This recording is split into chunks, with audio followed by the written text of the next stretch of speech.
Nobel బహుమతులు 2025 Alfred Nobel 21 October 1833న స్వీడన్లో జన్మించాడు.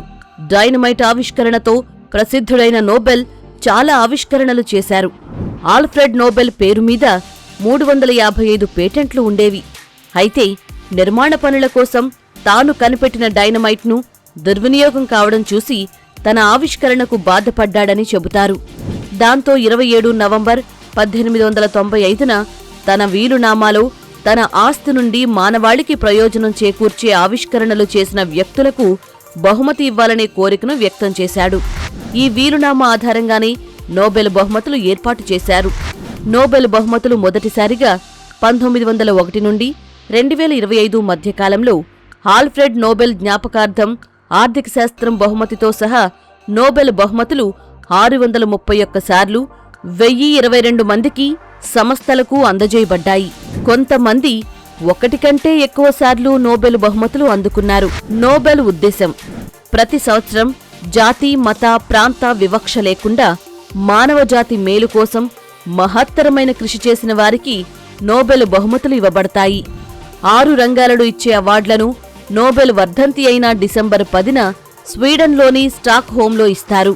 శాంతి బహుమతిని మాత్రం నార్వే రాజధాని ఓస్లోలో ప్రదానం చేస్తారు. వీటి కింద ఇచ్చే నగదు ప్రతి సంవత్సరం మారుతూ వస్తూ ఉంటుంది. ఒక సంవత్సరంలో ఇవ్వని పారితోషికాన్ని తిరిగి తర్వాత ఏడాదికి బదిలీ చేస్తారు. భౌతిక, రసాయనిక, శరీర నిర్మాణ లేక వైద్య శాస్త్రాలు, సాహిత్యం, శాంతి వంటి 5 రంగాల్లో విశిష్ట సేవ చేసినందుకు ఈ బహుమతులు ఇవ్వాలని ఆల్ఫ్రెడ్ నోబెల్ తన వీలునామాలో ప్రతిపాదన చేశాడు. ఆ తర్వాత ఆర్థిక శాస్త్రంలోనూ 1968 నుండి అందిస్తున్నారు. 2025 సంవత్సరానికి గాను వైద్య రంగంలో పొందినవారు. రోగ నిరోధక శక్తిలోని పరధీయ రోగనిరోధక సమతుల్యత విధానంపై పరిశోధనలు చేసిన 3 శాస్త్రవేత్తలను వైద్య శాస్త్రంలో ఈ ఏడాది నోబెల్ పురస్కారం వరించింది. 1 మేరీ ఈ బ్రాంకౌ, 2 ఫ్రెడ్ రామ్స్డెల్, 3 షిమ్మన్ సకగూచీలకు సంయుక్తంగా 2025 నోబెల్ను ప్రకటించారు. మనిషి శరీరంలో రోగనిరోధక వ్యవస్థ చాలా కీలకమైనది. వెలుపల నుంచి శరీరంలోకి ప్రవేశించి దాడి చేసే వైరస్లు, బ్యాక్టీరియాలు, ఫంగస్లు వంటి వాటిని గుర్తించి వాటిపై పోరాడి వ్యాధులు రాకుండా రోగనిరోధక వ్యవస్థ కాపాడుతుంది. వ్యాధి నిరోధక వ్యవస్థ లేకపోతే మనం మనుగడ సాధించడం అసాధ్యం. అయితే శరీరంలోకి ప్రవేశించి దాడి చేసే కణాలేవో, శరీరానికి హాని కలిగించని కణాలేవో రోగ నిరోధక వ్యవస్థ ఎలా గుర్తిస్తుందనే ప్రశ్నల్లోని చిక్కుముడిని 2025 నోబెల్ గ్రహీతులైన 3 శాస్త్రవేత్తలు విప్పారు. అదే పరధీయ రోగనిరోధక సమతుల్యత. బాల్య గ్రంథి లేదా థైమస్ గ్రంథిలో టీ సెల్స్ పరిపక్వం చెందుతాయి.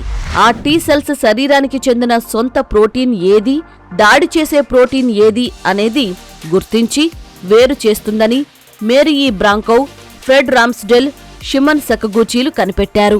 దానిని పెరిఫెరల్ ఇమ్యూన్ టాలరెన్స్ గా చెబుతున్నారు. దీని ద్వారా భవిష్యత్తులో వైద్య రంగంలోని ఎన్నో సమస్యలకు పరిష్కారం దొరుకుతుందని, ఆటో ఇమ్యూన్ డిజార్డర్ల నివారణలో అడుగు ముందుకు పడుతుంది. ఈ మేరకు 3 శాస్త్రవేత్తలకు స్టాక్ హోంలోని కరోలింగ్సా ఇన్స్టిట్యూట్ ప్యానెల్ అవార్డు ప్రకటించింది. డిసెంబర్ 10న జరిగే కార్యక్రమంలో విజేతలకు అవార్డులను అందజేస్తారు. భారతదేశ ప్రాతినిధ్యంతో వైద్య రంగంలో ఇప్పటివరకు నోబెల్ బహుమతులు అందుకున్న వ్యక్తులు వీరే. 1 హర్గోబింద్ ఖోరానా. భారతదేశం తరపున వైద్య రంగంలో నోబెల్ బహుమతిని గెలుచుకున్న వ్యక్తి హర్గోబింద్ ఖోరానా.